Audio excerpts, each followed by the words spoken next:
wal yakul wakilul wali idzi zauji zawwastuka binta fulan fayaqbalu wal yakul lil wali wal yakul al wali li wakili zauji mun kepanggih nggih.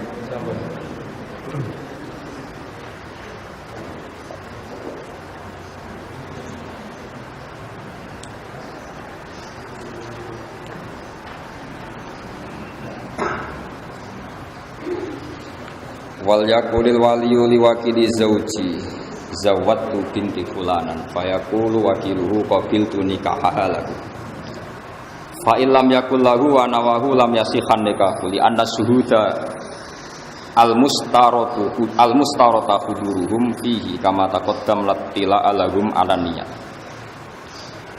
Mun nguriyen kaidah iki terus tengene kal yubi ini wonten sarah qauluhu fulanan wa illam yakul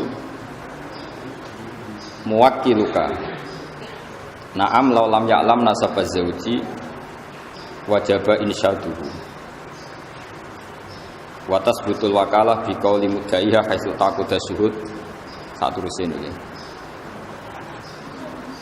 kita punya sampean muwakkil atau muwakkil kira ini foto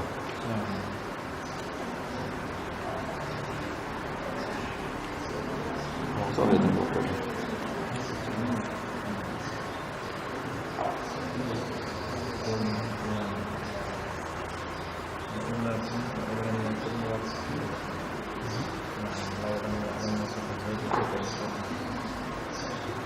Terus ngeten nggih menyangkut nikah nggih. Terus kalau wakilul wali itu biasanya misalnya kan saya bilang misalnya saya nikahkan Haris kan misalnya zawat angkah duka wa zawat duka binta fulan.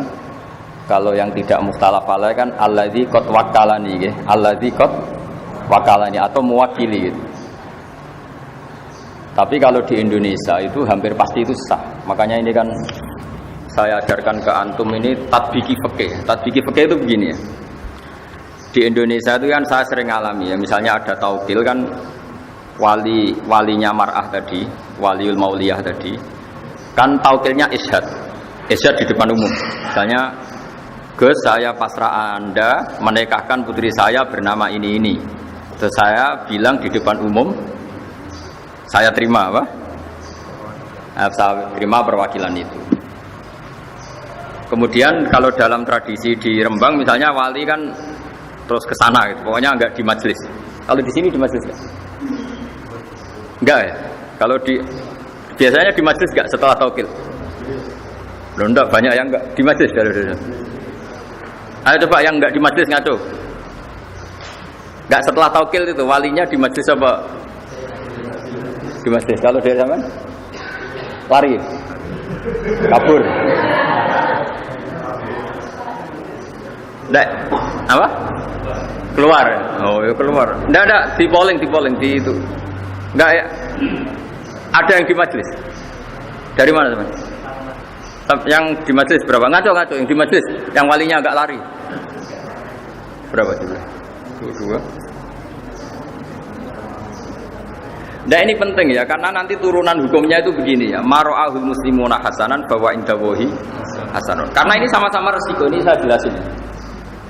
Itu kalau di Kifayatul Akhyar itu kan ada satu pertanyaan ya, yang meskipun kitab itu digugat orang banyak. Digugat orang apa? Kan kalau syarat nikah yang pokok kan wali, ya, zaud. Berarti berapa? 2 ya. Terus 2 saksi, 4. Berarti aktornya kan hanya 4. Tapi kitab Kifayatul Akhyar itu menyebut entah karena saking simpelnya, entah karena memang itunya menjadikan orang salah paham. Itu kan begitu.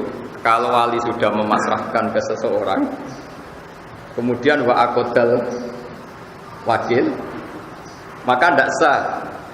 Tidak sahnya itu yang di Kifayatul Akhyar maksudnya karena aktornya hanya 4, sekarang yang wali jadi syahid. Berarti syahidnya kan 1. Itu kan jadi masalah besar. Entah saking ikhtiarnya kiai Jawa entah gimana, walhasil itu karena takut takbir itu Wali itu nggak boleh di majelis karena di situ ada ancaman wahadorol wali, wakodel wakil. Paham sih kalau maksudnya? Padahal suratul mas'alah itu beda dengan yang kita alami karena kita alami itu kan saksi banyak sekali. Paham nggih? Wali wis wong ra kanggo, pokoke wis bar nyekseni ya sudah. Sehingga wali ketika tidak mengatakan saya ini mewakili, wali apa wakilul wali tidak mengatakan alladzi qad wakalana itu mewakili, ini kan sudah diisyadkan apa? Itu sah karena suhud atau saksi itu kan tahu semua kalau kita ini hanya menikahkan atas nama apa? Wakil. Tapi kalau kebalikannya, misalnya saya menjadi wakilnya Haris dalam menerima nikah. Katanya misalnya angkah buka was begini, terus saya hanya bilang qabil tu nikah wa taswija bil mari maktur. Saya lupa atau sengaja bilang lagu. Maka ini untungnya ulama bilang batal. Enggak ada ulama yang mengatakan itu menjadi milik saya. Sabara payu rapi Pak Haris kan. Nah, padahal tadi karena kalau dalam konteks qabil tu nikah wa taswija bil madhuri itu kalau enggak bilang lagu, untungnya ulama bilang enggak sah. Ini masih untung. Tidak diputuskan milik wakil. Ya ini kan jelas. Fa illam yakul lahu wa nawahu lam yasihan nikahu li anna syuhuda al mustarad huduruhum bi kama taqaddam latila alahum alaniya. Ini penting kulaturakan karena nanti itu dalam teori fikih ya, dalam teori fikih. Ulama itu kelihatan tidak konsisten karena begini maksudnya tidak konsisten. Tapi baik, tidak konsisten itu kadang baik. Misalnya begini, syarat nikah dalam madzhab Syafi'i itu 2 apa banyak? Tidak jauh, kan hanya 2. Tapi di takbir-takbir itu, misalnya seperti ini, lam yasihan nikahu li anna syuhuda al mustarad huduruhum fihi kama taqaddam. Itu li anna syuhud, bukan li anna syahidan, tapi li anna syuhud.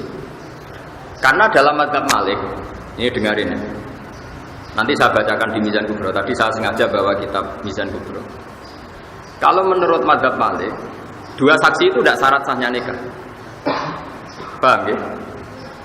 Tapi yang karena pikirannya Imam Malik begini, kira-kira begini. Saksi itu gunanya apa sih? Supaya nggak ada juhud, nggak ada pengingkaran. Oke. Kalau sarannya nggak ada pengingkaran, harusnya itu nggak perlu saksi, yang penting terkenal. Jadi misalnya Haris nikah, dinikahkan wali terus diumumkan di pondok PMH ini. Alhamdulillah sekarang Haris sudah laku. Gitu. Nah, apalagi bikin surat edaran gitu. Berakhir sudah masa lajang gitu. Atau masa nggak laku sudah selesai gitu. Nah, ini penting karena filosofi fikih nanti dibalik-balik itu begitu. Ya ini misalnya, ini peringatan bagi kita semua. Jadi kalau Imam Malik ini kelirunya orang-orang yang kawin sirri ya. Kadang-kadang pikirannya kalau misalnya dia wakilah, sahid itu tidak syarat.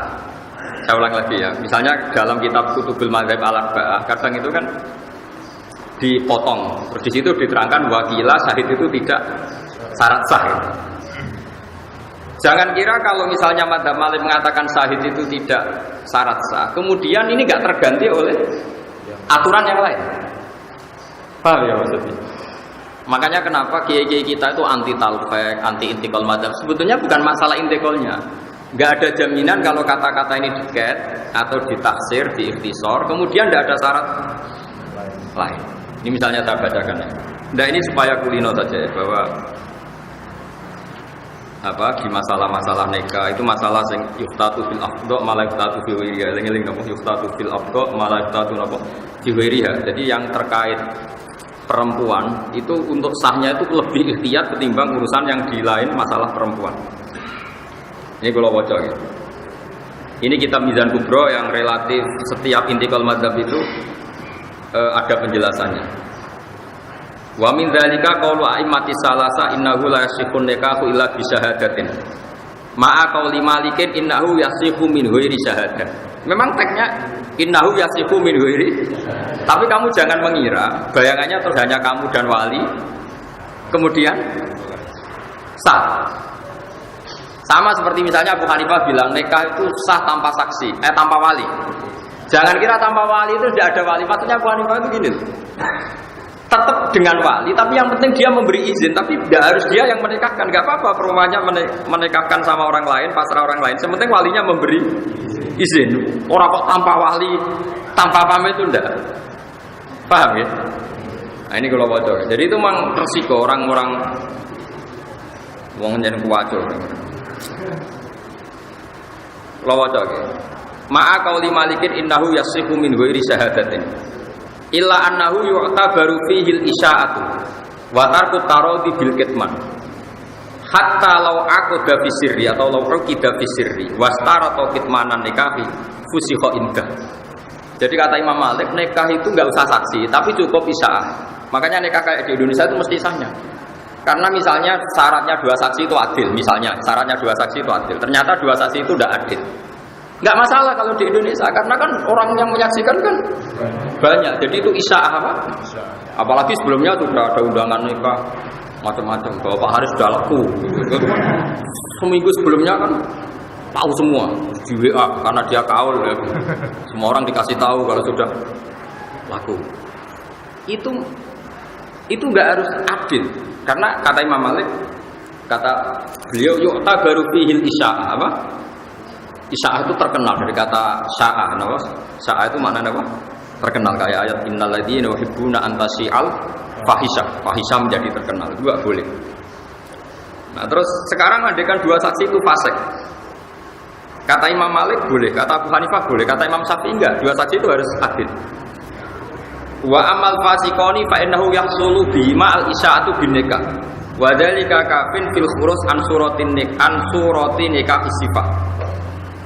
Jadi misalnya ada saksi itu fasik-fasik, enggak apa-apa, malah fasik itu cangkeman, anggar wong diceritani. Ini jadi butuhnya itu kan perempuan ini jelas miliknya ini. Kalau miliknya ini nggak ada saksinya kan, misalnya ada mbak-mbak cantik kan, suatu pondok punya harapan semua.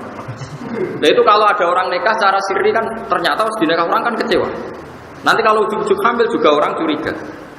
Tapi kalau isya'ah kawinnya terbuka, sing berharap ya wis putus asa, paham ya? Nanti misalnya hamil ya jelas asal-usulnya karena sudah nikah. Makanya kata Imam Malik, saksi loro itu, saksi 2 itu filosofinya bukan saksinya, tapi isya'ahnya, no? Paham ya? Paham ya? Terus ini penting kulator. Jadi ini filosofi nikah.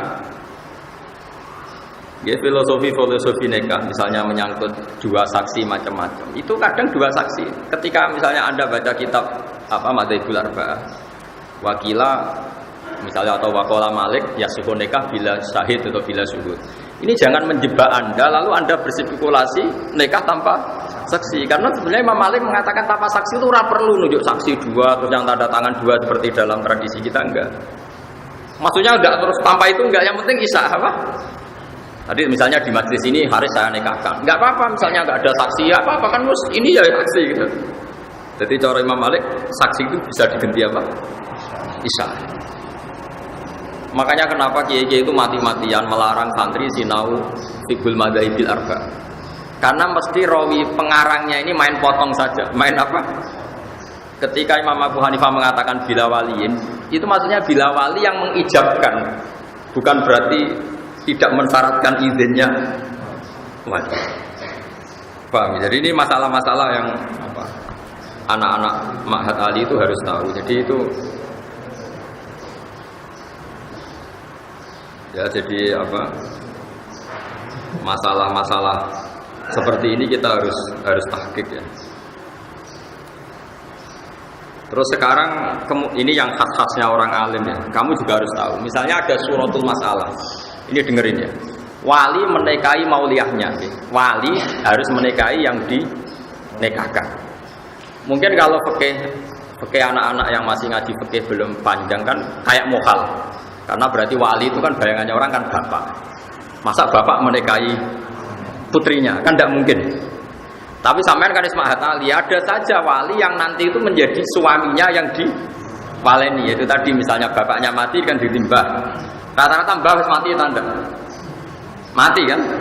Itu kalau bapak mati, mbah mati kan diganti akun sakik. Masih haram lagi kan? Tapi nanti kalau akun sakik ini mati diganti apa? Ibnul Ah. Berarti Ibnul Ah sama yang diwala ini kan misanan. Paham ya?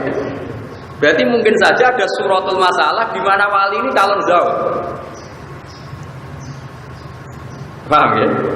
Kau coba yang wali bapak tok. Oke, nah bapak kan jelas gak mungkin nikah sama putrinya. Mbak, tidak mungkin. Sekarang coba bapak kalau mati diganti siapa? Mbak.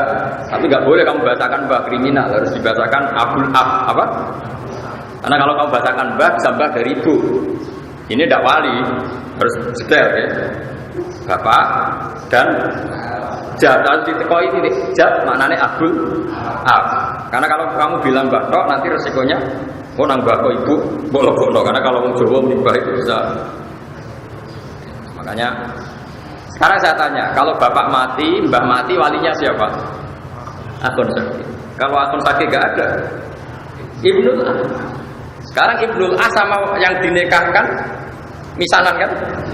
Misanan itu sah nikah enggak? Salah. Padahal kalau nanti wali-wali akrab itu mati semua atau hilang, walinya kan misanannya itu. Jebule ingin sendiri. Paham? Ini Mahatali, jadi gue keren-kerenan Mahatali tau bakas tapi kadang kiai ini raroh. Mikir boleh bujur doang di ramutolaah nih. Nah itu pun ya, makanya itu pun didiskusikan oleh para ulama. Atau sebaliknya seorang perempuan yang nggak punya wali, walinya qadhi atau hakim. Ternyata yang ingin nikah hakim itu juga. Ini saya bacakan misalnya. Wa min dzalika qaulu Abi Hanifah wa Malik. Inna waliyal mar'ati binasabin aw wala'in aw hukmin. Karena bisa jadi wali itu kan kadang unsur genetik, nasab atau wala. Kalau sekarang nggak ada ya, karena nggak ada budak. Atau unsur dia punya wilayah, punya syaukah, yaitu kalau yang terkenal disebut qadhi atau siapa? Sultan ya. Kalau di sini mungkin naib ya. Lahu ayuzawwija nafsahu minha alal itlaq. Dia karena posisinya misanan kan tetap hukum dasarnya boleh nikah. Problemnya kalau dia nikah kan ya dia juga yang menikahkan karena dia wali. Wah, senam peking. Dan kita Mahatali ini gaya-gayanan kan. Jadi Imam Mahatali mau ijazah terus goblok malah sini-sini wong. Ya. Ma'a qauli Ahmad innahu la yuzawwiju nafsahu minha illa bi tariqi tawqilihi ghairuhu. Wa dzalika li alla yakuna mujiban qabilan. Solusinya apa? Cara Imam Ahmad solusinya eba-ebane wali tadi taukid. Pantes-pantese kok ana sing nekakno dekne qabil. Si wali tadi, misanan tadi kalau menikahkan kan dia wali. Tapi dia juga yang bilang qabil itu. Kan kayak wong gendeng misalnya ning majelis. Kamu perempuan, saya nikahkan kamu dengan saya. Karena memang dia statusnya double, ya wali, ya zaud ya dia ya. Ya tadi dalam suratul masalah, sing wali itu orang yang boleh menikahi. Ya. Kalau bapak kan jelas nggak boleh menikahi putrinya, mbak nggak mungkin, paman nggak mungkin. Tapi kan ada kemungkinan setelah ini tek semua kan misalnya. Ya sesuai urutan yang di Kitabul Asobat. Pokoknya walhasilnya ada suratul masalah. Sing wali itu sah nikah dengan yang diwaleni, ya. Solusinya gimana? Dia itu pastinya harus mengakatkan. Tapi dia juga qabil penerima nikah. Solusinya kata Imam Ahmad, pantas-pantas saja. Jadi yang bilang gini, misalnya saya bilang, kok aku akad no. Dan yang punya otoritas tauhid memang saya, karena saya ini wali. Tapi nanti saya calon qabil, calon penerima. Makanya ini solusinya kata Imam Ahmad, innahu la yuzawwiju nafsahu minha illa bi tariqi tawqilihi ghairuhu fi dzalika li alla yakuna mujiban qabilan. Tapi kata Imam Syafi'i, wa ma'a qauli Syafi'i innahu la yajuzu lahul qabul bi nafsi wa la yuwakkilu ghairuhu bal yuzawwijul hakim wal khalifata ra'iban. Dari Imam Syafi'i, ya dekne dadi qabil lah ya lucu, wong wali kok dadi bojo. Pokoke pantes-pantes iku diliakno kabeh. Diliakno kabeh kok dadine wali yo dipasrahno. Engko dekne kabulun nikah ya di pasrah. Dadi ibu penonton terus untuk bojo ngono.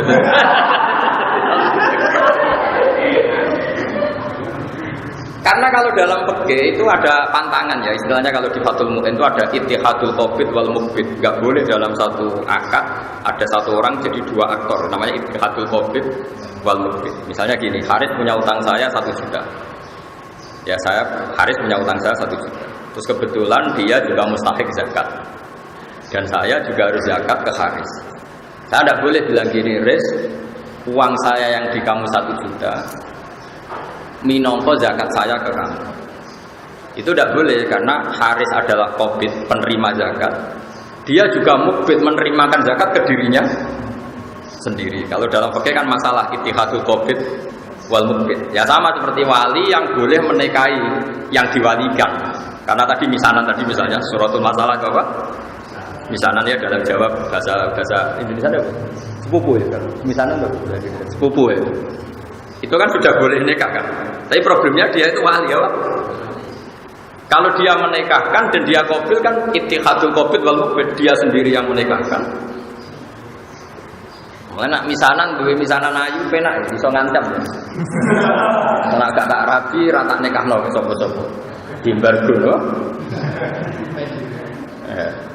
Tapi di fikih itu gampang. Kalau wali enggak mau menikahkan perempuan yang ingin nikah, apalagi perempuan tadi sudah akilah baligha dan menunjuk lelaki yang disenangi, itu kalau wali menolak disebut wali adil.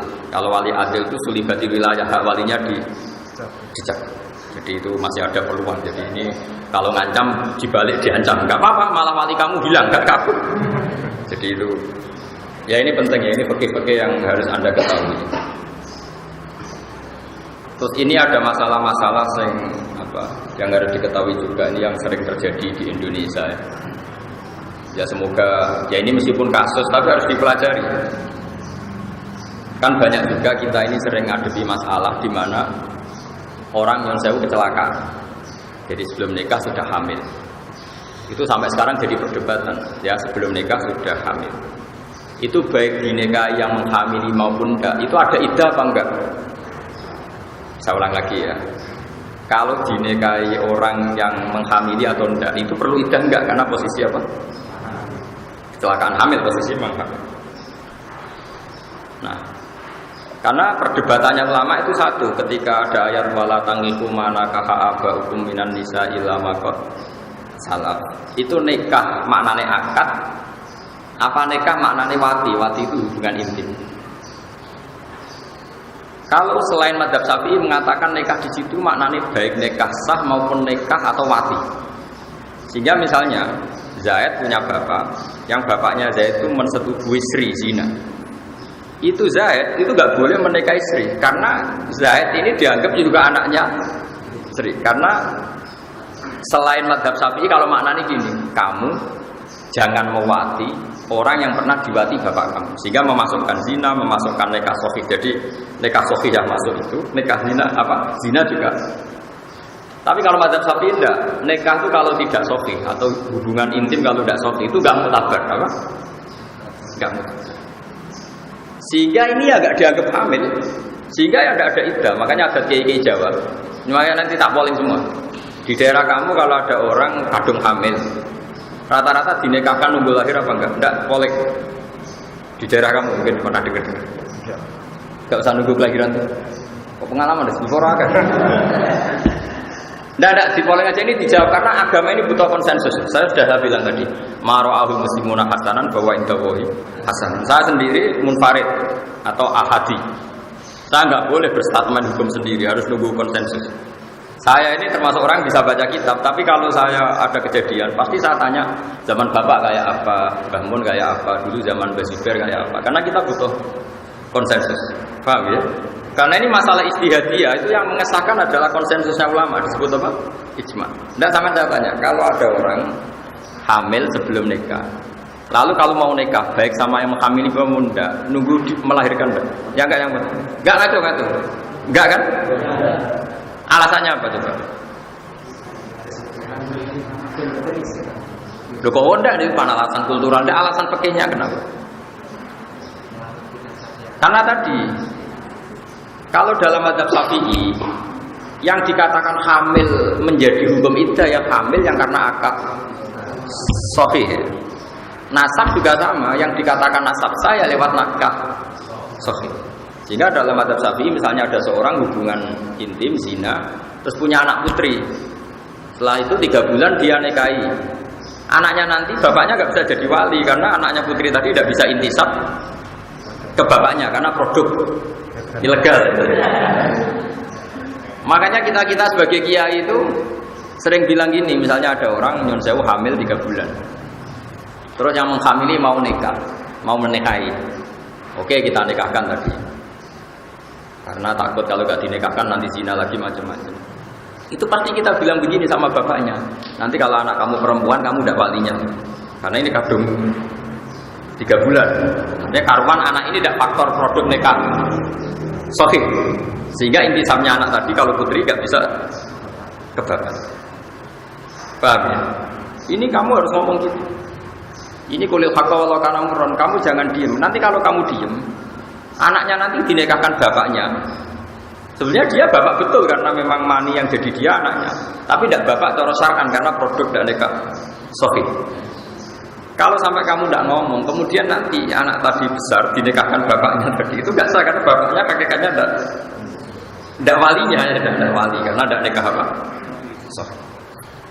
Ini masalah-masalah yang sering terjadi, makanya saya membantu Anda. Tak tunjukkan takbirnya atau nasnya ulama dulu, nanti dimusyawarahkan sama Pak Haris. Tapi jangan hanya musyawarah.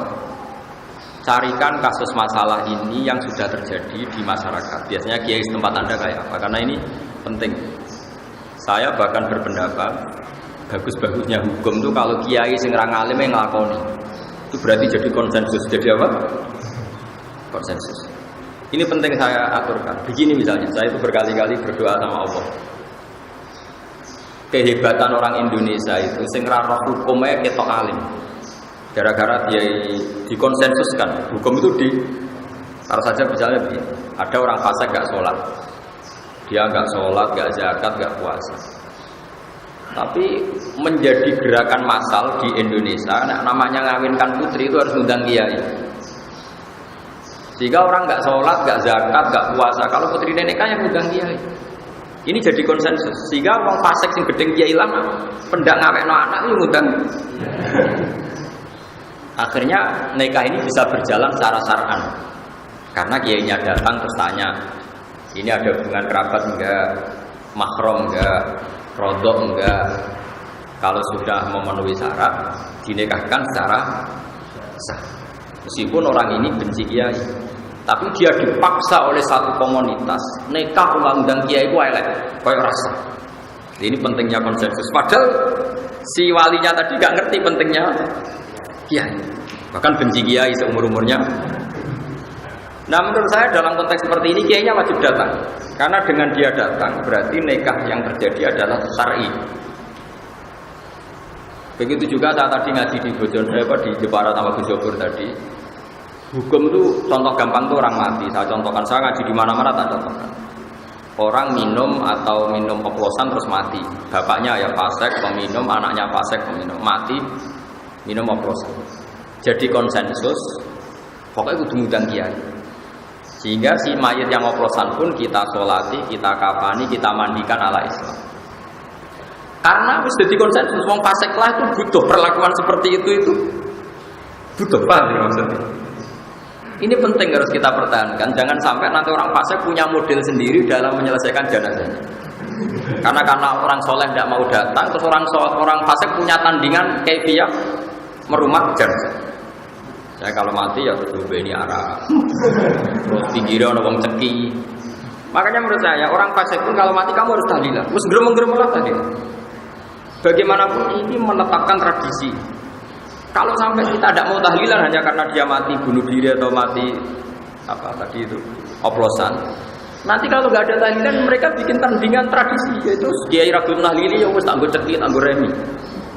Nanti kamu yang salahkan Allah karena tradisi yang sudah benar, yang orang fasik pun melakukan, kamu tidak mau hanya karena risi mayatnya itu fasik. Makanya saya lagi-lagi butuh konsensus. Kita ini sebisa mungkin hukum yang dikehendaki Allah dan Rasul jadi konsensus. Hatta alal fasik, sampai orang fasik pun terpaksa dengan tanda kutip terpaksa melakukan hukum. Itu juga yang dikehendaki Allah. Ikhtiar tau'an au karha. Kalau ada hukum Allah itu harus terjadi. Tau'an au karha. Baik kamu suka ataupun enggak suka. Orang fasik itu enggak suka kiai. Tapi di Indonesia itu alhamdulillah kalau nikah maupun mati itu butuh. Tetap kadang kiai ini kalau untuk khawarit mutung malah. Masa urip-uripe gedeng kiai ono adzan nyetel dangdut kon nyolati sorry. Ini rodok geblek ya seperti itu. Tidak boleh. Kita nyolati itu bukan demi mayitnya, demi kelangsungan tradisi Islam merumat jenazah. Paham ya? Karena kalau kita tidak nyolati, kemudian mereka punya tradisi sendiri, kita malah repot. Paham sih kalau maksudnya? Terus kedua, kalau mayit ini mati karena oplosan, terus kamu membaca sholawat dalam tahlil, membaca la ilaha illallah. Saya sering ditanya kiai, tetap yang untung kamu. Kan hadisnya man sholla alaiya wahidatan shollallahu alaihi asal. Siapa yang baca sholawat saya satu diberi sholawat Allah 10. Sekarang yang dapat pahala itu yang baca sholawat apa mayitnya? Yang baca kan. Masa kamu ngamal soleh rugi? Mangko la ilaha illallah dari dakwal jannah. Yang baca la ilaha kamu apa mayit? Kamu kan ngapain kamu rugi? Masa ibadah ngerasa rugi? Semuanya fasik kelas dan urus-urusan ini pengen. Sebener kok itu tadi. Wa mayamut walam jantuk min dzambihi fa amruhu mufawadun bi rabbi. Semati untuk tobat urusane pangeran. Sementing kita menjaga tradisi. Jangan sampai orang fasik ini punya tradisi baru hanya karena kita tidak mau melangsungkan tradisi yang sudah jadi konsensus. Itu tadi misalnya orang fasik, orang mati oplosan pun kan kalau mati ngundang kiai. Orang fasik pun yang gedeng kiai kalau nikahkan putrinya kan ngundang. Itu saya mohon sekali kalau nggak ada unsur kamu harus atau perwakilan. Yang penting tradisi ini kita apa? Jaga.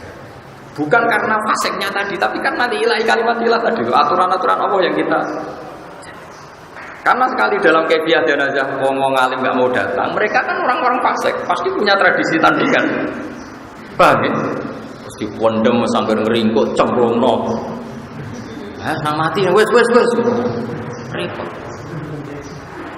Makanya saya tadi selalu tanya ke jenengan. Masyarakat kamu di mana saja adat yang sudah baik harus kamu pertahankan. Tadi maro'ahul muslimuna hasanan bahwa itu bohi apa? Nah, ini saya baca ya kasus tadi ya, orang yang kecelakaan. Misalnya begini. Ini kitab Mizar Kubro. Di kitab saya halaman 113 juz 2. Ya. Misalnya begini. Wa amma makhtalafu fi fa min dzalika qaul a'immati salasa innahu yajuzu nikahu zaniyah ma qali Ahmad innahu yahkumu nikahu qabla taubah. Misalnya begini. Wa min dzalika qaul Malikin wa Syafi'i inna man zana bimra'atin lam yahrum alaihi nikahuha wa la nikahu ummiha wa bintiha ma qauli Abi Hanifah wa Ahmad ya ta'allaqu tahrimul musaharati bizina. Jadi itu tadi.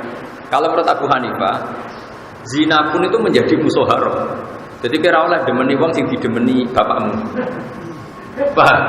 Karena itu berarti ibumu. Lho kok bumi? Kandane. Jadi mutoharo itu kata Abu Hanifah itu bisa hasil dengan zina. Tapi kalau menurut Syafi'i enggak. Sama sekali. Nah ini penting kalau aturakan karena kita tentu tidak menghendaki itu terjadi. Tapi masalahnya kadung terjadi. Kamu harus punya solusi hukumnya. Karena hukum fikih itu ekstrim. Ini yang Pak Haris harus tahu. Hukum fikih itu ngeri itu. Sekali bandingannya enggak itu buruk. Misalnya gini saya contohkan. Zaid itu kafir, dengarin ya. Zaid itu kafir. Kafir betul. Kafir tengah, kafir tenang. Enggak ini dengarin. Awas sekali salah ini murtad masalahnya. Ancamannya itu murtad. Zaid ini kafir tengah. Terus datang ke Pak Haris. Pak Haris, saya ini mau masuk Islam. Coba saya ditalkin syahadat. Saya diajarin syahadat. Terus kata Pak Haris gini, karena ada wong Jeporo engkek itu terus dia mau kok benarain kalau dia melotek. Itu Pak Haris itu murtad dalam hukum fikih. Karena Zaid yang murtad tengah ini murtad betul, kafir tengah ini. Ada kekafiran sekian menit ke depan yaitu 10 menit yang gara-gara Pak Haris. Karena dia bisa menghilangkan kekafirannya Zaid saat itu. Fauran. Tapi gara-gara dia nyuguhin teh, gawe teh 10 menit. Sekarang kafir yang 10 menit terakhir gara-gara siapa? Gara-gara Pak Haris. Jika dalam fikih termasuk murtad adalah kaqauli rajulin pada seorang guru lakini al-Islam sumakola ikhtasil. Contohnya di Bajuri hanya gitu. Ada orang bilang, Pak Yai saya ajarin Islam. Terus kamu bilang, kamu mandi dulu. Itu saja masalah. Karena kekafiran harus dihilangkan secara fauron. Dan kekafiran 10 menit adalah Anda sudah terlibat. Karena Anda bisa menghilangkan saat itu juga. Kenapa nunggu dibikinkan teh, minarak dulu macam-macam. Makanya kalau ada seperti itu, sama tak ajari. Pak Kiai saya ajari syahadat. Kamu harus bilang, oh nggih nggih. Wah jenengan nek saya ini nak Allah tunggal. Paling enggak bahasa Jawa dulu, segampang-gampangnya. Nah setelah itu enggak apa-apa, berarti sifat kafirnya hilang, enggak apa-apa kalau ada acara sosial ngeteh-ngeteh dulu atau mandi enggak apa-apa. Di Jogja itu ada beberapa kali orang sowan saya. Gus itu kalau seremonial pengislaman di masjid-masjid UGM, di masjid UI itu gimana? Saya bilang enggak apa-apa, tapi anggap saja itu seremonial. Tapi siapapun pertama yang ketemu si kafir ingin Islam harus mensyahadatkan saat itu juga. Soal seremonial gak apa-apa nanti di masjid UGM, UI atau di masjid mana saja. Tapi kalau seremonial itu awal di Islam kan itu tidak boleh, karena berarti membiarkan sekian hari. Misalnya mau ada orang mau Islam, mungkin mau menisan ke masjid seminggu malam gitu, pas Jumatan. Wah itu menurut fikih yang ekstrim, itu malah kiainya tadi yang jadi murtad. Karena dia ridho dengan berjalannya murtad sekian hari. Nah contoh gampangnya gini, ini fikih ekstrim ya, makanya fikih itu juga punya cara ekstrimnya. Begini misalnya dibalik, Senin mau Islam, terus sama Haris dijanjini nanti aja nak Jumat karena saksinya banyak. Terus Selasa mati juga, terus dia masuk neraka. Gusti, kowe rokok kowe kafir. Jare sinten kula kafir, Senin badhe sampai Pak Haris kan ngenteni Jumat. Itu kan masalah.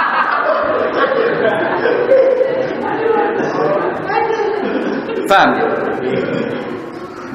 Loh, saya pernah ngalamin tuh. Saya tuh mau jamaah asar. Ini kisah nyata ya. Saya mau jamaah asar. Ada orang soal saya, Gus anak kula nikahkan karena kerja di Malaysia. Saya takut macam-macam. Gus ini mumpung di rumah. Oh nggih. Saniki. Ini kalau sholat asar, kalau pas mau komat. Ya kalau sholat kan sering banget. Mungkin gak dasar kalau ini. Boten tuh dia seminggu malah wong. Dereng persiapan macam-macam. Oh boten kurang lah seminggu. Nah saniki kalau nikah anak boten. Mungkin soal PPN macam-macam telepon kalau kan bejo Pak anak kiai nak omong kan mandi dadi wong wedi. Jadi kiai nyoro kok kono wis repot. Karena pikiran saya sederhana. Kalau tidak saya nikahkan saat itu, kemudian nyuwun saya kalau dua sejoli ini punya adat nyuwun saya misalnya punya adat zina. Misalnya, jadi ini bukan nuduh misalnya. Zina yang kemarin-kemarin itu tidak tanggung jawab saya, tapi kalau zina malam nanti paham? Makanya kalau ada kasus seperti itu saya harus melakukan faur. Paham ya? Waktu 10 dereng persiapan gampang Pak, penting akad sih. Engko acara seminggu kas kok. Akhirnya nggih siap. Ya. Karena tadi logikanya kecuali orang ini terbukti soleh ya, mau SMS-an tok. Ya kan kejelok raine kan ketoro. Makanya kayak Pak Haris tidak mendesak menikahkan kan nggak mungkin zina. Akhirnya keterusan. Sebetulnya Pak Haris bisa ngancam saya, awas gue agak boleh nikah, bahaya loh. Oh itu harus saya akadkan sekarang. Justru karena soleh itu kita nggak usah kesusu. Jadi fikih itu punya logika yang ekstrim. Nah ini yang anak-anak matali harus tahu, paham ya? Kok jangan nuruti hukum kultural. Gak pantas langsung nikah keluarga orang teko. Mosok wong kafir be Islam ra disugoi tes. Tidak bisa seperti itu. Pakai akal. Nah pas Habib Usubita terus wonge mati, statusnya mati kafir apa mukmin? Kafir. Itu sebabnya ada mukmin karena siapa? Saya kalau ngaji di Jogja, itu banyak dosen-dosen tertawa-tawa gara-gara tak contohkan gini. Dalam proses ekstrim atau emergensi itu tidak ada status ideal, gak ada. Yang ada itu harus dilakukan. Itu ibarat gini ya, saya seorang dosen atau kiai pas katokan cekak, nggak pakai baju. Terus ada orang jatuh di tengah jalan, yang di situ lalu lalang mobil banyak. Kan nggak boleh atas nama emergensi nulung sik tak kabinan sik mulai. Katokan cekak lah paribasannya harus kamu langsung nolong, karena kalau nggak langsung nolong nanti kalau di lindes mobil salah kamu punya kesempatan nyingkirno, ndak kamu nyingkirno. Mau dari rapan saurung kelambinan. Pemenang pas tak dusik ben seger. balik wis penyet kabeh. Ditindesi mobil. Nah kira-kira analoginya seperti itu. Padahal kafir itu lebih ekstrim ketimbang sekedar nyawa. Sehingga kalau ada orang mau masuk Islam, kamu harus nuruti fauron. Begitu juga nikah, menikahkan orang yang potensi zina atau nuwun sewu bermasa lalu tidak baik juga harus fauron. Paham ya? Ini hukum. Sama nggak boleh protes pakai rasa. Nanti kalau dibuktikan pengiran repot itu tadi. Ada orang mau masuk Islam Senin. Karena umumnya ada seremonial di masjid, kamu dulu hari Jumat. Ternyata Selasa mati. Coba. Dia matinya kafir apa mukmin? Kafir karena belum natoko bisa ada. Yang salah siapa? Kiai. Makanya di Bajuri jelas ketika Imam Bajuri mencontohkan termasuk kesunatan adalah mandinya orang kafir ketika masuk Islam. Terus Imam Bajuri itu lucu, itu kelihatan ulama sekali. Itu min masnunatil husli itu orang kafir masuk Islam kesunatan mandi. Dia itu cerita yang di kitab takrib. Tapi Imam Bajuri gak mau tahu, malah protes dia. Gak penting bab adus.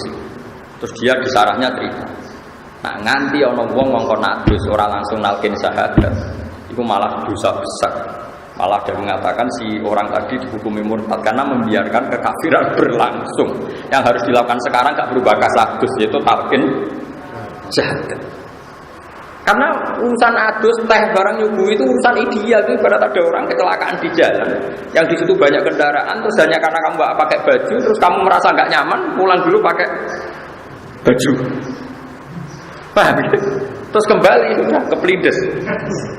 Kamu termasuk pembunuh enggak?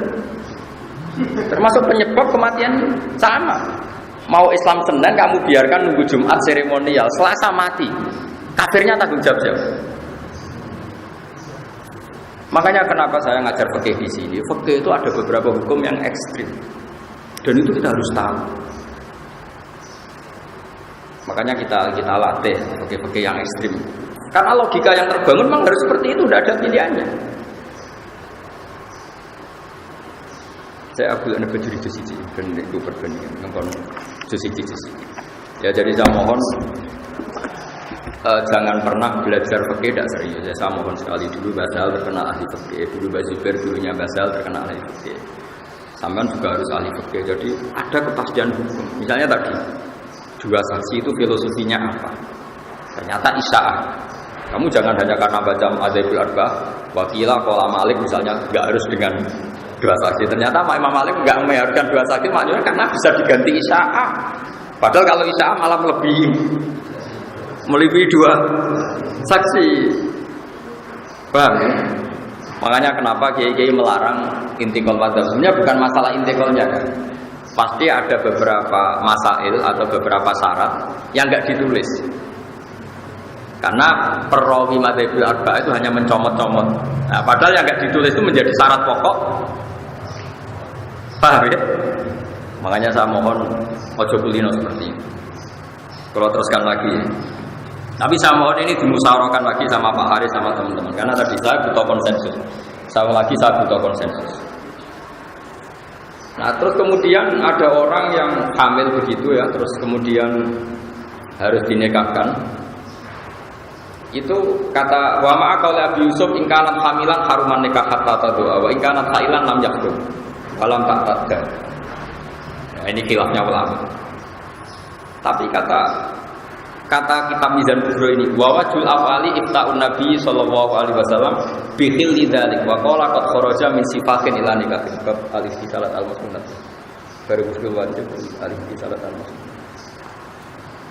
Ya, ini terus ketika ada kejadian seperti itu dilaporkan Nabi jawabnya qad kharaja min sifatin ila nikah. Jadi ada orang biasa nakal itu ya kumpul kebo misalnya. Terus ada masalah gitu. Sama sahabat entah siapa dinikahkan sama sahabat tadi. Nabi komentari atau ngendikane qad kharaja min sifatin ila nikah. Taruh saja misalnya ada orang biasa kumpul kebo malam Senin kumpul kebo, malam Selasa kumpul kebo. Terus Selasa pagi kamu nikahkan. Berarti malamnya kumpulnya kan sudah kumpul nikah. Makanya pernikahan ini atau menikahkan itu adalah berarti qad kharaja min sifatin ila nikah. Berarti dia sudah keluar dari tradisi zina. Sifat itu tradisi apa? Zina ila nikah. Karena meninggalkan zina itu tradisi yang luhur sekali. Coba zaman kalau baca tiba berjanji, Rasulullah itu dipuji apa? Babanya Rasulullah itu tarakus sifah afalam yusibum aruhu min adami wa ila abi wa umi. Tradisi pokok suku Quraisy adalah meninggalkan berzina. Abu Jalal meleteni kepala Abu Lahab, gak seneng zina. Makanya suku Quraisy itu meskipun gendol lah itu tetap mau. Bojone akeh tapi mau jenis zina. Saya punya bukti sejarah begini, ketika Rasulullah mulai dakwah ila tauhid, saya ulang lagi, dakwah ila. Biasanya kalau muda anak-anak itu kan butuh karir. Wong canom kok aneh-aneh itu mesti butuh macam-macam. Apa kata Abu Jahal dan Abu Lahab CS-nya? Muhammad, kamu aneh-aneh itu ingin apa tuh? Kalau ingin harta, kita urunan, sehingga dari sekian urunan kamu jadi orang paling kaya. Kalau kamu aneh-aneh ingin jadi pemimpin, sudah sekarang kamu tak untuk pemimpin. Tapi kalau kamu aneh-aneh ini karena ingin perempuan tertentu, kita datangi keluarganya, lalu kita nikahkan kamu dengan perempuan. Itu bukti bahwa suku Quraisy tidak punya tradisi zina. Sampai zaman belum Islamnya oleh bilang sama Nabi, kalau kamu senang perempuan, kita datangi keluarganya, lalu kamu saya nikahkan. Orang kok, kena senang itu anu tak terlalu doli, tidak ada seperti itu. Lu ini nyata sama dia ditarik-tarik. Ya enggak, kalau sampean lihat tarik kan, kalau kamu ingin perempuan, kita kawinkan, zawwajnaka, bukan dikawinkan. Makanya sifat keluarga Nabi itu apa? Tarakus sifaha falam yusibhum aruhu min adami wa ila abi wa ummi. Jadi nikah itu luar biasa, sampai kemuliaan keluarga itu ukurannya tidak sifat. Artinya kalau ada kesempatan nikah, kenapa dibiarkan? Harus dinikahkan. Makanya saya pernah ditantang Naib, Gus, nikah seperti ini tuh masalah menurut negara gini. Saya bilang gini, kamu urusannya negara, aku nak gak langsung ya urusanin rokok. Urusannya dipecat, aku urusanin rokok. Aku urusanku, aku sembrono. Kecuali aku belum nanggung neraka. Dia siap. Akhirnya dalu-dalu kok itu tekok. Iya no nikah, tapi nak ratu dalam tekok rokok. Siap. Kayak ancaman dipecat, ini rokok. Jadi itu hukum apa sih teman? Termasuk dipecat. Ini ya, ini di kitab Bajuri, di kitab punya Pak Haris di halaman 154. Juz berapa ini? Juz 1. Ini kata ya, qauluhu wa huzulul kafir idza aslama. Ya, wa huzulul kafir idza aslama. Jadi kalau orang kafir mau Islam sebaiknya memang mandi. Ini masih katanya Fathul Qorib. Kitab Fathul Qorib itu kitab matan, tentu belum detail ya, belum apa? Detail. Ya saya ulang lagi ya, kata kitab Fathul Qorib, termasuk mandi sunat adalah kalau orang kafir mau Islam, dia kesunatan mandi. Dohirnya ya kan dia mandi dulu baru. Tapi itu dikritik, langsung dikritik oleh syarah. Sebenarnya ada dikritik, ya memang harusnya itu salah, memang itu masalah. Kalau hanya begitu redaksinya itu masalah. Meskipun Fathul Qorib tentu niatnya ada begitu, mungkin niatnya ada seperti itu. Ya kalau ngarang kitab matan itu kan resikonya kan takbir sedikit, tapi orang nggak boleh salah paham kan resiko. Haris seneng bapak kalimatnya sedikit, cara Haris cukup, tapi ternyata tidak memahamkan. Akhirnya kan nggak mayu ragu. Itu resiko matan, resiko kitab nopo. Kalau wajah ini jelas sih. Tapi tentu pendapat tadi itu ekstrim. Yang saya baca. Wa ghuslu kafir idza aslama. Wa law qala wa ghuslu man aslama lakana aula li annal ghusla yadkhulu waqtuhu bil Islam. Sekarang mulai kesunatan mandi itu setelah Islam atau sebelum Islam? Setelah Islam, makanya Sarah kecewa sama matan. Harusnya jangan begitu. Kowe kan Mahat Ali dari sawangane iso nyarai kan. Ojo kok maca matane wis keliru waduh. Pokoke ojo kei ijazah wis. Pokoke bermaca keliru ora usah kei S1. Nanti saya yang komen. Tapi kalau kiai kan biasanya gampangan apa-apa. Nah, kalau waca. Ini kata Imam Bajuri. Wali annahu la sabila ila ta'khiril islami ba'dahu ba'dal muslim. Saya ulang lagi. Wali annahu la sabila ila ta'khiril islami ba'dahu ba'dal muslim. Bal sarrahu bi takfiri man qala li kafirin ja'ahu li muslima idhab fatasil summa aslam. Ini Imam Bajuri. Saya juga gak senang sama ekstremitas seperti ini, gak senang. Tapi kalau di logika masuk akalnya tadi. Kalau kamu mentakhir konatus dibeli gede kepleset mati, urung moco. Jaga. Coba kafirnya yang tanggung jawab siapa tuh? Ya ini. Gawat, mulane aja bodoh, gawat bodoh. Makanya pokoknya Pak Yai kula warai Islam, oh nggih sampai ngatek-ngatekan wis.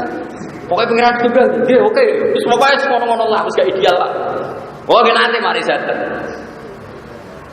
Apa kawin nek ning Indonesia zakat kan pendak kawin nanti Islam resik iki. Moco zakat kan kangelan besar. Muni lailo kan keseniatan mawon Pak. Pengiran sitok nggih, jenenge apa nggih. Muhammad Rasulullah nggih wis Islam wis kok Islam. Asliane dilatih ikutnya terus. Loh ini jelas ekstrim. Tapi saya juga enggak sepenuhnya setuju dengan kitab Bajuri. Saya tidak akan menghukumi orang lain kalau dia kafir karena menunda keislaman. Saya ulang lagi ya. Saya sebagai pribadi, saya murid Mbah Mun, murid kiai-kiai, murid Basar, murid kiai-kiai yang punya kearifan. Saya tidak akan mengkafirkan orang yang menunda keislaman orang kafir. Meskipun di kitab ini begitu. Tapi kita ngerti ini untuk kita tidak melakukan penundaan. Jadi kita tidak penting lah menghukumi orang lain itu tidak penting. Alika nafsak melawan mikir orang lain. Tapi kita tahu logika itu memang masuk akal. Terutama kalau ada kejadian di luar rencana kita tadi. Mbok kono adus jebule kepleset mati. Kowe ana wong kecelakaan pinggir ratan, kowe kelambenan sik kelindes truk. Mestinya kayak katokan cekak lah harus langsung pinggirkan karena ini fauron apa? Fauron. Harus foto gue harus menjadi saksi. Di anahula sabila ini harus saksinya dua kalau kita. Wali anahula salah. Sabila ila takhirul Islam. Coba kalami. Kalau begini, nak salah itu. Ini nak salah langsung tak pecat jadi guru. Apa Mahatali? Wali anahula sabila ila takhirul Islam ba'dahu farsarahu bi takhiri man qala li kathirin nisa yaslam yuslima bucok yuslima aslama yuslimu idhab tasir thumma aslim li baqai ala kufri bil kallah. Ya artinya li baqai alal kufri bil kallah. Artinya ada masa yang dia kafir itu karena salahnya si kiai tadi. Artinya kalau bilang Pak Kiai saya ini ajari Islam, terus saya bilang kamu mandi dulu. Berarti mulai mandi dan berikutnya masih kafir itu salahnya siapa? Salahnya Kiai. Itu kalau normal gak apa-apa kan, berarti sudah ide urip kena dosa tetap kok nak mati kan tapi. Makanya saya bilang, oke itu bisa ekstrem. Problemnya itu kalau berarti mata alal kufrinya kiai tadi terlibat. Ya saya ulang lagi ya. Balsor rohu. Semoga kitab ini rapati benar. Tapi kitab ini kitab tenang nih. Balsor rohu bitaksiri mangkola li kafirin jauh yuslima idhab fatasir. Kamu sana mandi dulu summa aslim nanti baru Islam. Kenapa kok kiainya tadi dihukumi salah besar ini? Itu bibaqai ala kufri tilkal lahud. Saya bayangkan analogi itu orang kecelakaan itu paling gampang. Kamu hanya pakai katok cekak, ada orang kecelakaan di jalan. Tentu Anda sebagai orang rumah mungkin mau pakai baju dulu. Tapi ini urusan kecelakaan. Pas salin kelambi, kelindes tronton. Padahal andaikan sampean langsung mungkin selamat. Bayangkan itu kafiran kan. Kalau bolak-balik dengan pasar, saya kan kerja di Jogja. Saya pernah punya teman di penerbitan itu. Dia non muslim, cerita ke saya, Pak Fir sebab aku di pekerjaan non muslim di pekerjaan. Karena aku bosmu itu kacau, tapi ya, dan dunyanya nasi menggoni kan ngomong sholat dulu. Jadi aku kan kafir rapor dulu.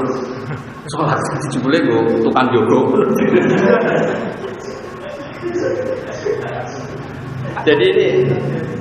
Jadi misalnya kok di percetakan atau di penerbitan atau di jalan kok ngomong ketemu sampean konsultasi Islam. Pak Kiai saya ingin Islam. Kapan dia baiknya? Sama harus melatih satu itu juga dengan bahasa paling mudah. Karena kan tidak harus bahasa Arab. Semuanya dengan bahasa paling mudah. Jiran ikrarke nak pangeran setunggal. Ya namanya Allah ya Nabi dalam Islam namanya Muhammad ya sudah muslim. Karena tidak harus bahasa Arab. Lah nanti pas seremonial nggak apa-apa. 2 minggu lagi di masjid disaksikan orang banyak, terus ibu-ibu bahasa Arab macam-macam lah, semua masalah. Tapi penting selesai dulu, Pak. Ya sama lah seperti kita nyingkirkan orang kecelakaan di jalan, orang itu langsung neng kasur kan, terus neng selokan lah, penting orang neng ratan itu. Lah iya kan taruhannya kan orang kok kepengen ideal, sih boleh nong rajam sih, terus neng RSI sih boleh rajam sih. Malah keperintis. Dalam kondisi emergensi itu tidak ada kata ideal, adanya pokoknya selesai.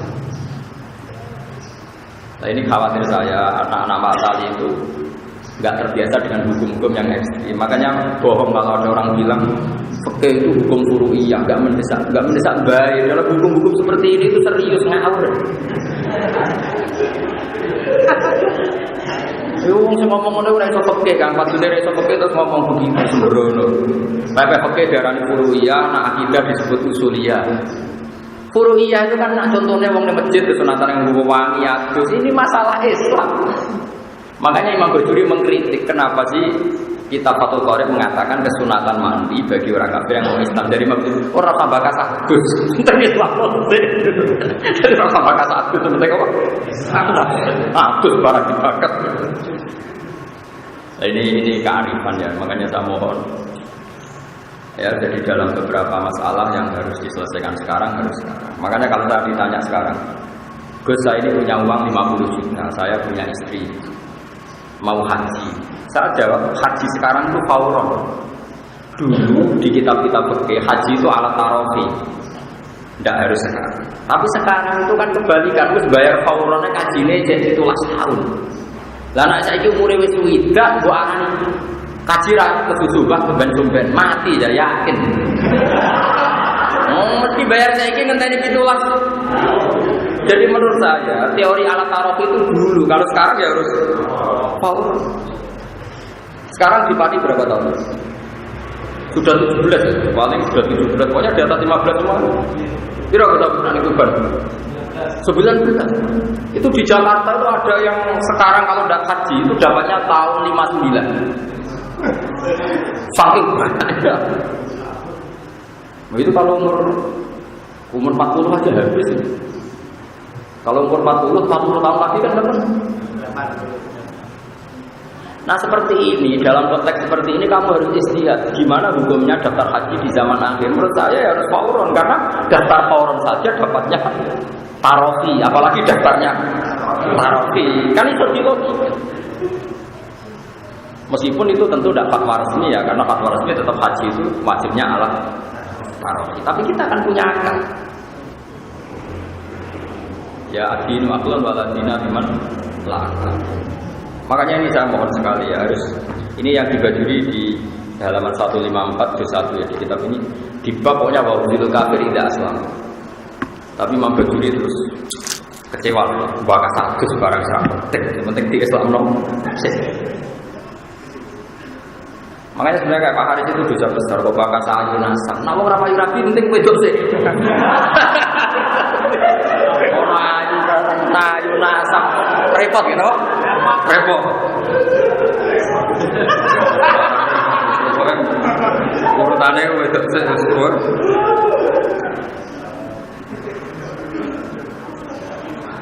Jadi ini jelas ya, saya pun tidak pernah yakin ya dengan fatwa saya. Coba lah nanti dikonsensuskan apa?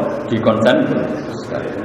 Jadi gue kalau di Mizan Kubro itu milik saya halaman 113 juz 2. Jadi jelas ya, ketika ada orang yang biasa nakal nikah, ternyata Nabi itu ikut senang. Beliau ngendikan qad kharaja min sifahin ila nikahin. Jadi misalnya nyuwun sewu ada pasangan kumpul kebo, malam Senin masih kumpul kebo, malam Selasa kumpul kebo, terus Selasa pagi minta Anda nikahkan, kamu harus mau. Dengan demikian malamnya dia berstatus nikah. Paham ya? Lah kok soal prosedur negara-negara itu diurusin negara nggak apa-apa, kapan-kapan kita daftarkan. Tapi kalau kiai-kiai itu kan qad kharaja min sifahin ila. Tapi saya kalau di daerah saya biasanya ya PPN terus dipanggil. Panggil BPN nanti didaftar. Ini penting saya aturkan ya. Jadi sampai bayangkan fikih itu fisyah. Fisyah itu bisa dilihat dengan mata. Caranya tadi analogikan dengan tadi yang saya contohkan kecelakaan tadi. Kalau kita menolong orang kecelakaan di tengah jalan, buat kita sedang pakai celana pendek pun langsung kita tolong. Buat kita ada pakai baju pun langsung kita, meskipun kita lempar di selokan, yang penting nggak di jalan raya. Semuanya nggak harus ideal. Oh, kok pakai ideal, sih tak boleh lo kursi, tak boleh lo meja sing ngapi. Nata igiro ke pas selokan. Ya ada selokan timbang dirides. Pertama, ini penting kalau aturakan. Orang-orang yang tidak ekstrim dalam berpikir fikih, itu dikira fikih itu masalah kuliah semua. Enggak, fikih yang usuliyah juga banyak. Kayak tadi, ja'al kafir lil musliman. Kok ada orang bilang idhab fattasil summa aslim. Kasus apalagi kasus ini bisa ilal akhirat kalau ternyata dia mati sebelum baca. Jadi bayangkan yang ekstrim, dia mati sebelum baca. Kayak apa? Salah sisi gara-gara nyoba teh. Nah, caranya sama kali ini jadi alim gitu. Bayangkan hukum itu ekstrim. Memang gitu latihannya memang seperti itu. Latihan seperti itu memang melatih itu dengan hukum ekstrim. Makanya kalau di mukadimah kitab-kitab belajar ilmu ini salamatil abad, untuk cari keselamatan abadal abad, yaitu dunia apa? Akhirat. Kamu harus lurus dalam menjalankan itu. Tapi sekarang tuh orang berkriminal. Tauhid darah usul, fikih darah usul. Orang usul rapopo bang, orang usul. Rapopo baik, kasus. Nggak boleh kamu ikut-ikutan ngomong gitu. Kalau sudah pernah ngomong harus tobat. Kalau enggak kasus. Terus saya teruskan lagi ini masalah yang khilaf-khilaf yang lain. Ini yang terakhir sebelum saya menutup untuk perjumpaan ini, menyangkut mahram. Kalau kamu mahram dengan mertua itu bimujarodil akdi li bintiha. Jadi misalnya umuka atau umul musohara. Jadi misalnya saya dengan mertua putri saya. Kalau mertua lanang kan nggak perlu ada mahram karena sudah lanang. Kan mahram itu sebabnya 3, 1 nasab, 2 rodo, 3 musohara. Yang ada nasab itu sebabnya berapa? 3, 1 nasab, rodo. Terus yang karena nasab itu 7. Paham ya? 7 diringkas Ki Jawa 5. Makanya Ki Jawa lebih pinter. Karena Ki Jawa menghitung ibu, putri, bule, ponakan, ya, ibu, putri, bule, dulur, ponakan. Berarti 5. Jadi kalau dalam Quran itu 7. Karena bahasa Jawa itu kan dulure bapak ya boleh, dulure ibu boleh. Kalau bahasa Arab kan jadi 2, dulure bapak ammah, dulure ibu kholah. Terus kemudian ponakan, cara Jawa ya 1, ponakan itu dulur lanang ya ponakan itu dulur wedok. Nah, makanya jadi 5, tapi di Arab 7. Ya itu ya, furrimat alaikum ummahatukum 1, wa banatukum 2, wa akhwatukum 3, terus wa ammatukum berarti boleh dari bapak, wa kholatukum boleh dari ibu, wa banatul akhi ponakan saka dulur lanang, wa banatul ukhti ponakan saka dulur wedok. Kan 7. Kalau bahasa Jawa kan seperti ini hilang kan, ponakan cukup kan, boleh ya boleh, paham ya? Makanya Ki Jawa itu kadang lebih simpel menghitungnya 5. Terus ada nasab yang karena musoharo, karena rotukum. Wa ummahatukum allati ardha'anakum wa akhwatukum bainar rotu'an. Terus ada ketika nasab karena musoharo, baik musoharo ke atas maupun musoharo ke bawah. Ke atas mertua kamu, ke bawah kamu tidak boleh nikahi mantan mantu kamu. Lah ya kan berarti ke bawah. Paham ya? Bojone anak berarti kan ke bawah, paham ya? Bojone mertuamu ke atas. Terus yang santri-santri Jawa itu janggal karena kesuwen rano wayo. Itu biasanya di fikih-fikih kan gini. Kamu nggak boleh menikahi bojone bapak. Kulo ya ono kadang santri bareng takok. Ya ora ngarane Gus iku ora ibuku wis bareng. Mergo pikiran iki santri Jawa, bojone bapak iku mbokmu. Nah wong wayo kan ora mesti. Bapak bojone papa. Bojone bapak ora mesti pas ibumu, paham ya? Paham ya? Nanti kena orang ayo kesuwen yo kado hukum perkara itu. Saya kira salah yo urung rapi. Paham ya? Jadi haramnya ibu kamu itu haram hurrimat alaikum ummahatukum. Tapi nanti dipakai ditambahi wa zaujatul ab dan istrinya bapak. Kadang santri Jawa pikirane, bagus istrine bapak niku ora ibu. Ora blok-blok. Ibu ya wis ibu, paham ya? Jadi kalau bapak kamu punya istri 4, yang haram karena zaujatul ab itu 3. Ini atas nama zaujatul. Yang ibu kamu haram karena ummuka, paham? Jadi tidak iso sing ibumu mbok aran iku zaujatul ab, kriminal wae mbok. Paham ya? Tapi berhubung ning Jawa kan kesuwen wong bojone mung sitok to. Akhire bareng haram rabi bojone bapak. Ya keruan wong pancen ibuku ya ora ngono. Jadi tak sing ibumu disebut ummuka. Lah wayane bapakmu disebut zaujatul ab. Dulu lo nore jawab orang mau nak kita ini dia orang pati iso ya repot. Nah itu aturannya gini dalam ilmu nasab. Kalau mertua ini menjadi mahram di mujarrodil akdi. Jadi misalnya Haris nikah sekarang, menikobil itu nikah haha watas wijah bimbaga. Saat itu juga mertuanya jadi mahram di mujarrodil akdi. Tapi kalau kebalikannya Haris nikahi rondo. Kalau nak kesuwen Joko tua kadang nggak gini rondo. Itu kalau nikahi rondo, ini putrinya yang perawan tadi menjadi mahramnya Haris nunggu rondo ini dikumpuli. Paham ya? Tidak di mujarrodin akdi. Ya itu bedanya ke atas sama ke bawah. Makanya kalau untuk anak tiri ada ayat waruba ibu umulati fi hujurikum min nisa'ikum allati dakhaltum bihin. Masih ada fa illam takunu dakhaltum bihinna fala junaha alaikum. Saya ulang lagi ya. Jadi kalau kamu nikah rondo punya putri, itu bi mujarrodil akdi putrinya belum jadi mahram soal ya. Nunggu sudah hubungan suami istri. Tapi kalau nikahi putrinya di mujarrodil akdi mboknya ini langsung mahram di mujarrodil akdi. Ini kalau baca ya, jadi itu kan oke nikah itu mantap. Gak usah dipraktek nikah penting ahli fikih. Ora apa-apa yuse. Ittafaqal a'immatu ala anna ummaz zaujati tahrumu ala ta'bihi bi mujarrodil akdi alal binti. Ya jelas ya. Ya, ittafaqal ini enggak ada khilaf-khilafnya, semua ulama sepakat. Ittafaqal a'immatu ala anna ummaz zaujati ibunya istri tahrumu ala ta'bihi bi mujarrodil akdi alal binti. Paham ya? Dari sekali ngangkati bintiha otomatis bapaknya apa ibunya mahram bi mujarrodil akdi. Nah, paham ya?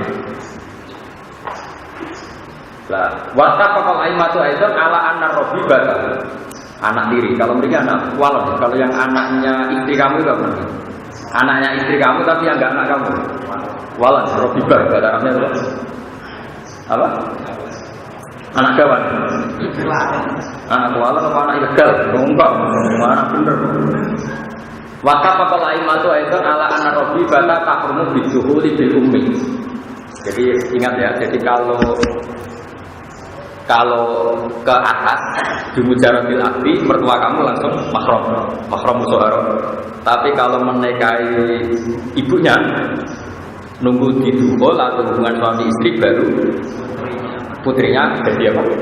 Mahram. Makanya di Quran waruba ibukumul lati fi hujurikum min nisa'ikum allati dakhaltum bihin. Terus fa illam takunu dakhaltum bihinna fala junaha alaikum. Terus anaknya istrinya anak kita. Wahala itu abna ikumul ladzina min aswab. Istri dari anak kandung kamu. Bukan anak angkat. Kalau anak angkat enggak apa-apa, kayak kasusnya siapa itu? Kayak masalahnya siapa? Zaid bin Harisah. Zaid bin Harisah kan anak angkatnya Nabi. Terus berarti Zainab binti Jahsh pernah jadi mantunya Nabi. Tapi kan akhirnya di nikah Nabi itu kan tidak anak kandung. Ya, jadi yang haram itu istri dari anak kandung. Wahala itu abna ibumul ladzina min aslabi. Jadi saya mohon sekali ya teman-teman ya, jadi kadang-kadang sama Pak Haris diskusi kitab Mizan Kubro bab nikah namanya, karena saya punya kepentingan, punya keinginan nanti di kampung itu macam-macam, sama harus punya solusi. Kadang-kadang kepeksa wali kadang yang aneh-aneh. Terus di Malaysia ini takbirnya marhalaten apa izin, wong sekarang bisa dihubungi lewat telepon. Terus kalau izin nanti tahu ke lewat telepon cukup enggak? Kalau terpaksa cukup, kesaksian dalam telepon caranya gimana? Tapi dengan membaca materi tetap nanti ketemu gambaran, meskipun dulu nggak ada takbir tentang telepon, paham ya? Tapi kalau baca terus dan diangen-angen, nanti tetap ketemu jawabannya.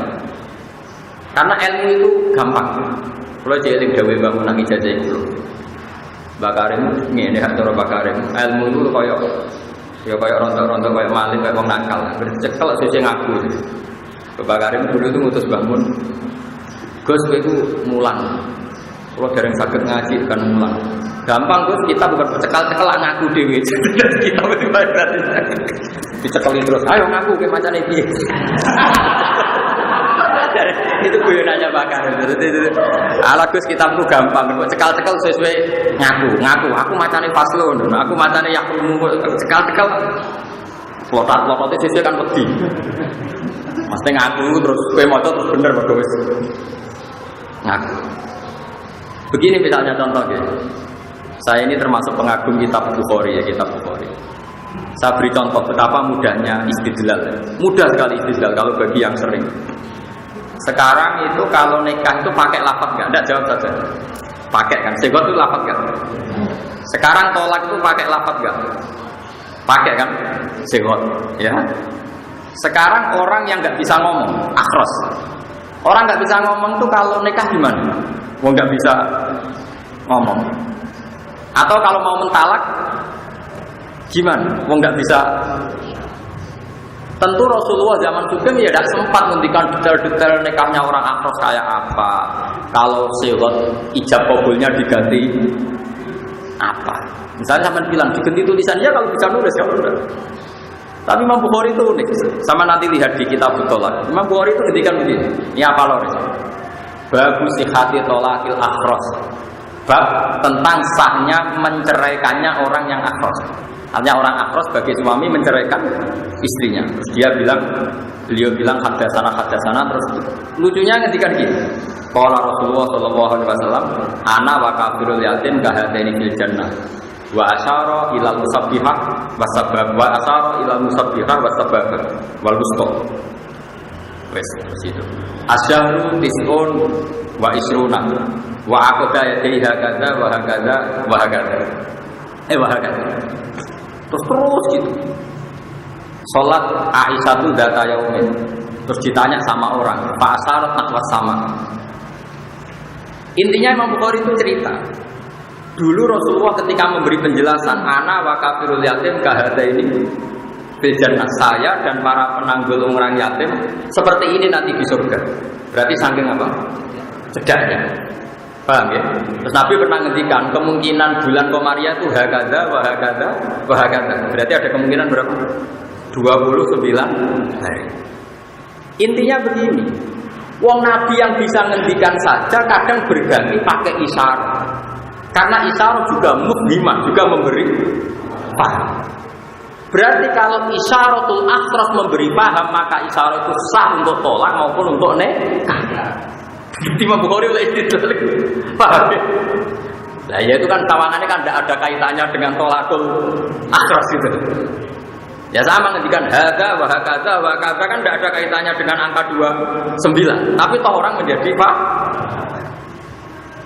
Taruh saja misalnya Pak Haris di sini, Pak Haris tahun baru bagi wangsul.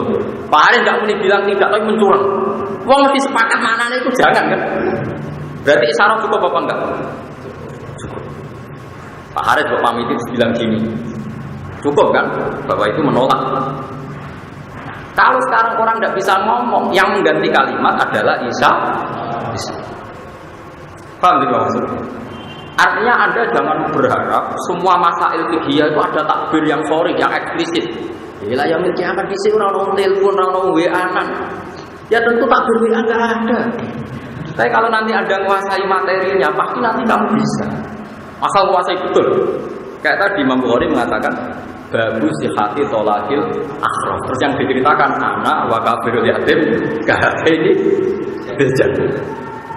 Terus asyharu bagada wa akoda napa tis'an wa isrin.